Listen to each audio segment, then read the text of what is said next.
നമ്മൾ പറഞ്ഞുകൊണ്ടിരുന്നത് ലോമശ മഹർഷിയും പാണ്ഡവരും അവരോടൊപ്പം പുരോഹിതനായ ധൗമ്യമുനിയും പാണ്ഡവരെ അനുകൂലിക്കുന്ന കുറച്ച് ബ്രാഹ്മണരും വിവിധ സ്ഥലങ്ങളിൽ തീർത്ഥാടനം ആചരിക്കുന്ന കാര്യങ്ങളായിരുന്നു. ഇതിനിടയിൽ അവർ ഗന്ധമാദന പർവ്വതത്തിലുള്ള ബദരികാശ്രമത്തിൽ താമസിക്കുമ്പോൾ കാറ്റിൽ പറന്നു വന്ന ഒരു സഹസ്രദള പത്മം പാഞ്ചാലിക്ക് ലഭിക്കുകയും അത്തരം കുറേ പൂവുകൾ വേണമെന്ന് പാഞ്ചാലി ആവശ്യപ്പെട്ടപ്പോൾ ഭീമസേനൻ അത് തേടി പുറപ്പെട്ടു. വഴിമധ്യേ ഭീമസേനൻ സഹോദരനായ ഹനുമാനെ കണ്ടുമുട്ടുകയും ആദ്യമൊക്കെ അവർ തമ്മിൽ വാക്കുതർക്കങ്ങൾ ഉണ്ടായെങ്കിലും രണ്ടുപേരും വായുപുത്രന്മാരായ സഹോദരന്മാരാണെന്ന് തിരിച്ചറിഞ്ഞപ്പോൾ ഭീമൻ ജ്യേഷ്ഠനായ ഹനുമാനെ വന്ദിക്കുകയും ഹനുമാൻ ഭീമന് സത്കർമ്മങ്ങൾ പറഞ്ഞുകൊടുത്ത് അനുഗ്രഹിക്കുകയും ചെയ്തു. ഹനുമാൻ ഭീമന് കല്യാണ സൗഗന്ധികത്തിലേക്ക് പോകേണ്ട വഴി പറഞ്ഞുകൊടുക്കുകയും ഭീമൻ ഹനുമാനെ വന്ദിച്ച് യാത്രയാകുകയും ചെയ്തു. കല്യാണ സൗഗന്ധികവനത്തിൽ പ്രവേശിച്ച ഭീമൻ ഉദ്യാനപാലകരായ രാക്ഷസന്മാരുമായി യുദ്ധം ചെയ്യുകയും തോറ്റോടിയ രാക്ഷസന്മാർ കുബേരനോട് സങ്കടമുണർത്തുകയും ചെയ്തു. എന്നാൽ ഭീമൻ്റെ ആഗ്രഹങ്ങൾ സാധിച്ചു കൊടുക്കാനാണ് കുബേരൻ പറഞ്ഞത്. ഈ സമയത്ത് ബദരികാശ്രമത്തിലുണ്ടായ അപശകുനങ്ങൾ യുധിഷ്ഠിരനെ ഭയപ്പെടുത്തി. ഒന്നുകിൽ ഭീമന് എന്തോ അപകടം സംഭവിച്ചു, അല്ലെങ്കിൽ ഭീമൻ ആരോടോ യുദ്ധം ചെയ്തു. പെട്ടെന്ന് തന്നെ യുധിഷ്ഠിരൻ മറ്റുള്ളവരെയും കൂട്ടി ഘടോൽക്കജൻ്റെ സഹായത്തോടെ കല്യാണ സൗഗന്ധികത്തിൽ എത്തിച്ചേർന്നു. ഭീമനെ കണ്ടപ്പോൾ യുധിഷ്ഠിരന് സമാധാനമായി. ഭീമൻ്റെ പ്രവൃത്തി ശരിയായില്ലെന്നും മേലിൽ ഇത് ആവർത്തിക്കരുതെന്നും യുധിഷ്ഠിരൻ ഉപദേശിച്ചു. പിന്നീട് അവർ അവിടെ തന്നെ താമസിക്കുകയും ചെയ്തു.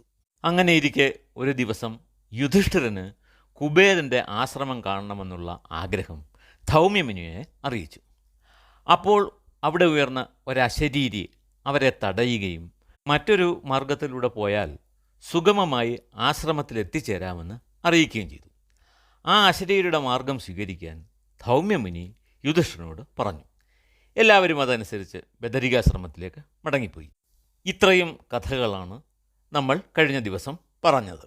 ബദരികാശ്രമത്തിൽ താമസിക്കുമ്പോൾ ഒരു ദിവസം ബ്രാഹ്മണ വേഷം ധരിച്ച ഒരു രാക്ഷസൻ യുധിഷ്ഠിരനെ സമീപിച്ചിട്ട് പറഞ്ഞു, ഞാൻ സകല ശാസ്ത്രങ്ങളും വേദങ്ങളും പഠിച്ച ഒരു ബ്രാഹ്മണനാണ്. കുറച്ചുനാൾ അങ്ങയെ സേവിക്കുവാൻ എനിക്ക് ആഗ്രഹമുണ്ട്.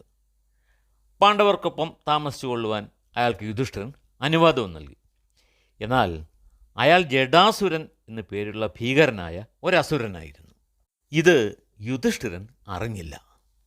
ഒരു ദിവസം ഭീമൻ പുറത്തുപോയ അവസരത്തിൽ രാക്ഷസൻ ഭീകരമായ സ്വന്തം രൂപം ധരിച്ച് യുധിഷ്ഠിരനെയും പാഞ്ചാലിയെയും അടക്കം എല്ലാവരെയും ബന്ധനസ്ഥരാക്കി. പാണ്ഡവരുടെ ആയുധങ്ങളെല്ലാം എടുത്ത് എല്ലാവരെയും കടത്തിക്കൊണ്ടുപോവുകയും ചെയ്തു.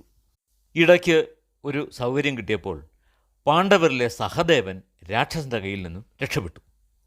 അയാൾ ഭീമനെ ഉറക്കെ വിളിച്ചുകൊണ്ട് ഓടാൻ തുടങ്ങി. അപ്പോൾ യുധിഷ്ഠിരൻ ജടാസുരനോട് പറഞ്ഞു, ഒരിക്കലും നിന്നിൽ നിന്ന് ഞാനിത് പ്രതീക്ഷിച്ചില്ല. നിന്നെക്കുറിച്ച് കൂടുതലൊന്നും അന്വേഷിച്ചതുമില്ല.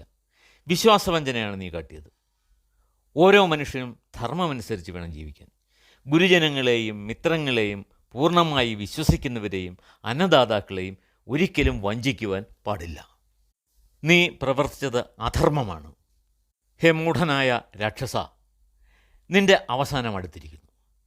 നീ ഞങ്ങളോട് കളവ് പറഞ്ഞത് ഞങ്ങളുടെ ആദരവ് നേടിയെടുക്കുവാൻ വേണ്ടിയായിരുന്നു. ആ ഞങ്ങളെ തന്നെ നീ ചതിച്ചിരിക്കുന്നു. ഞങ്ങളെ മോചിപ്പിച്ച് നിന്റെ മരണത്തിൽ നിന്നും നീ രക്ഷപ്പെടുക. ഈ വാക്കുകളൊന്നും ജഡാസുരൻ ശ്രദ്ധിച്ചതേയില്ല. അപ്പോൾ യുധിഷ്ഠിരൻ യോഗവിദ്യ കൊണ്ട് സ്വന്തം ശരീരത്തിൻ്റെ ഭാരം വർദ്ധിപ്പിക്കുവാൻ തുടങ്ങി. ശരീരഭാരം വർദ്ധിക്കും തോറും അസുരൻ്റെ നടപ്പ് മന്ദഗതിയിലായി. അപ്പോൾ യുധിഷ്ഠിരൻ മറ്റുള്ളവരോട് പറഞ്ഞു, നിങ്ങൾ ഭയപ്പെടേണ്ട, ഞാൻ എൻ്റെ ശരീരഭാരം വർദ്ധിപ്പിക്കുകയാണ്. അല്പസമയത്തിനുള്ളിൽ ഇവൻ്റെ നടപ്പ് തീരെ സാവധാനത്തിലാകും. അപ്പോഴേക്കും ഭീമൻ എത്തി നമ്മളെ രക്ഷപ്പെടുത്തിക്കൊള്ളും. അപ്പോൾ സഹദേവൻ യുധിഷ്ഠിരനോട് വിളിച്ചു പറഞ്ഞു, ജ്യേഷ്ഠ, ഈ സ്ഥലവും സമയവും ഇവനോട് യുദ്ധം ചെയ്യുവാൻ പറ്റിയതാണ്. ഇപ്പോൾ അവനെ വധിച്ചാൽ, അല്ലെങ്കിൽ നമ്മൾ വധിക്കപ്പെട്ടാൽ സ്വർഗത്തിൽ പ്രവേശിക്കാൻ നമുക്ക് സാധിക്കും. ഞാൻ ഇവനെ പോരിന് വിളിക്കുകയാണ്. സഹദേവൻ ജടാസുരനോട് തിരിഞ്ഞു പറഞ്ഞു, ഒന്നുകിൽ നീ എന്നെ കൊന്നിട്ട് ദ്രൗപദിയെ കൊണ്ടുപോവുക, അല്ലെങ്കിൽ എന്നോട് യുദ്ധം ചെയ്യുക. അപ്പോഴേക്കും ഭീമസേനൻ അവിടെ എത്തിച്ചേർന്നു. ഭീമൻ അസുരൻ്റെ വഴി തടഞ്ഞിട്ട് പറഞ്ഞു, ഹേ ദുർബുദ്ധിയായ രാക്ഷസ, നീ ആശ്രമത്തിൽ വെച്ച് ഞങ്ങളുടെ ആയുധമെടുത്ത് നോക്കുന്നത് കണ്ടപ്പോഴേ ഞാൻ സംശയിച്ചതാണ്. പക്ഷേ ഒരു ബ്രാഹ്മണനെന്ന് പറഞ്ഞ് നീ അന്ന് രക്ഷപ്പെട്ടു. ഇനി നീ രാക്ഷസനാണെങ്കിലും ഉപദ്രവകാരിയല്ലെങ്കിൽ വെറുതെ വിട്ടേക്കാം എന്ന് കരുതി. ഇന്ന് നീ എൻ്റെ സഹോദരന്മാരെയും കൃഷ്ണയെയും കടത്തിക്കൊണ്ടു പോകുന്നു. എങ്ങനെ നിനക്കിതിന് ധൈര്യം വന്നു? ഈ ദുർബുദ്ധി നിനക്ക് തോന്നിച്ചത് യമധർമ്മരാജാവ് തന്നെയാണ്. ഇനി നിനക്കുള്ള വഴി ഹിഡിംബൻ്റെയും ബഗൻ്റെയും വഴി തന്നെ. ഇത് കേട്ട് ജടാസുരൻ തൻ്റെ കയ്യിൽ അമർത്തിപ്പിടിച്ചിരുന്ന യുധിഷ്ഠിരനെയും മറ്റും വിട്ടിട്ട് ഭീമന് നേരെ ചെന്നു. ഭീമൻ അയാളെ ചെറുത്തു. അവർ തമ്മിൽ അതിഘോരമായ യുദ്ധം നടന്നു. മുഷ്ടിയുദ്ധം നടത്തുക, മരങ്ങൾ പിഴുതെടുത്ത് പരസ്പരം അടിക്കുക. വീണ്ടും അവർ മുഷ്ടിയുദ്ധത്തിലേക്ക് കടന്നു. അതിനുശേഷം മൽപ്പിടുത്തമായി. ഇടയ്ക്ക് ഭീമൻ രാക്ഷസൻ്റെ പിൻകഴുത്തിൽ മുഷ്ടി ചുരുട്ടി ഇടിച്ചു. അതോടെ അസുരൻ തളർന്നു വീണു. അപ്പോൾ ഭീമൻ ജടാസുരനെ തലയ്ക്ക് മുകളിൽ ഉയർത്തി നിലത്തടിച്ചു. വീണ്ടും മുഷ്ടി ചുരുട്ടി അസുരൻ്റെ കഴുത്തിൽ തന്നെ ആഞ്ഞിടിച്ചു. അപ്പോഴേക്കും അയാളുടെ ജീവൻ ശരീരം വിട്ട് പുറത്തു വന്നു. യുധിഷ്ഠിരൻ എല്ലാവരെയും സമാധാനിപ്പിച്ച് ആശ്രമത്തിലേക്ക് മടങ്ങിപ്പോയി. ബദരികാശ്രമത്തിൽ തിരിച്ചെത്തിയ പാണ്ഡവർ നേരത്തെ ഉണ്ടായ അശരീരിയിൽ കേട്ടതുപോലെ നരനാരായണ ആശ്രമത്തിലെത്തി അവിടെ താമസിച്ചു. ഒരു ദിവസം യുധിഷ്ഠിരൻ പാഞ്ചാലിയോടും സഹോദരന്മാരോടും പറഞ്ഞു, ആയുധവിദ്യകൾ അഭ്യസിക്കാൻ ദേവലോകത്തേക്ക് പോയ പാർത്ഥൻ 5 വർഷം കഴിഞ്ഞ് മടങ്ങിയെത്തുമെന്നാണ് പറഞ്ഞിരുന്നത്. ആ സമയമൊക്കെ കഴിഞ്ഞിരിക്കുന്നു. അയാൾ എപ്പോൾ വേണേലും തിരികെ എത്താം. അതുകൊണ്ട് അയാൾ എത്തുമ്പോൾ വേണ്ടവണ്ണം സൽക്കരിക്കണം. അതിനുള്ള ഒരുക്കങ്ങൾ നേരത്തെ തുടങ്ങുക. നരനാരായണ ആശ്രമത്തിൽ നിന്നും അവർ വീണ്ടും പുറപ്പെട്ടു. ദുർഘടമായ വഴികളിൽ ഘടോത്കജനും കൂട്ടരും പാണ്ഡവരെ ചുമലിലേറ്റിയും അല്ലാത്തപ്പോൾ കാൽനടയായും അവർ സഞ്ചരിച്ചു കൊണ്ടിരുന്നു.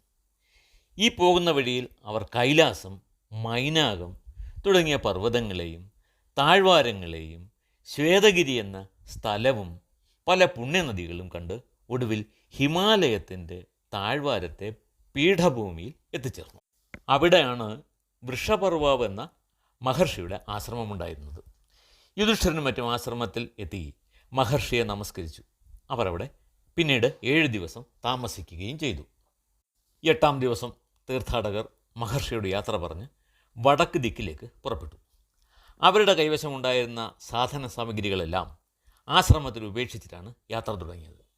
പോകുന്ന വഴിയിൽ ധാരാളം പൂക്കൾ നിറഞ്ഞ ചെടികളും മരങ്ങളും വള്ളികളും നിറഞ്ഞ ഒരു വനത്തിൽ അവർ പ്രവേശിച്ചു. അവിടെ ധാരാളം പക്ഷികളെയും മൃഗങ്ങളെയും അവർ കണ്ടു. ഇപ്രകാരം സഞ്ചരിച്ച് 4-ാം ദിവസം അവർ ശ്വേതഗിരിയിൽ എത്തിച്ചേർന്നു.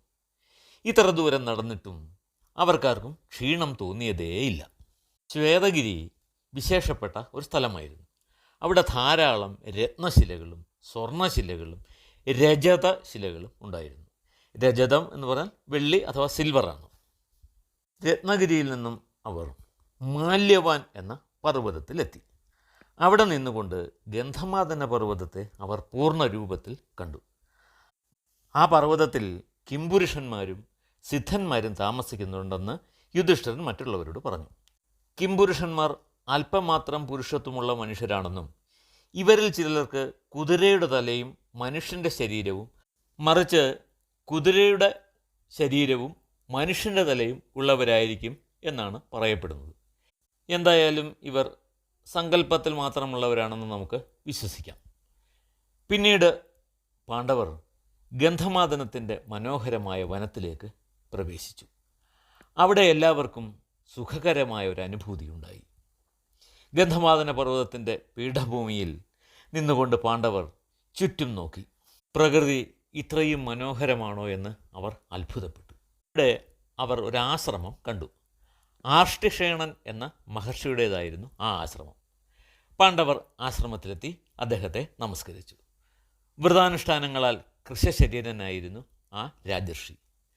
രാജാക്കന്മാർ മഹർഷിമാരായാൽ അവരെ രാജർഷി എന്നും ദേവന്മാർ മഹർഷിമാരായാൽ അവരെ ദേവർഷി എന്നുമാണ് അറിയപ്പെടുന്നത്.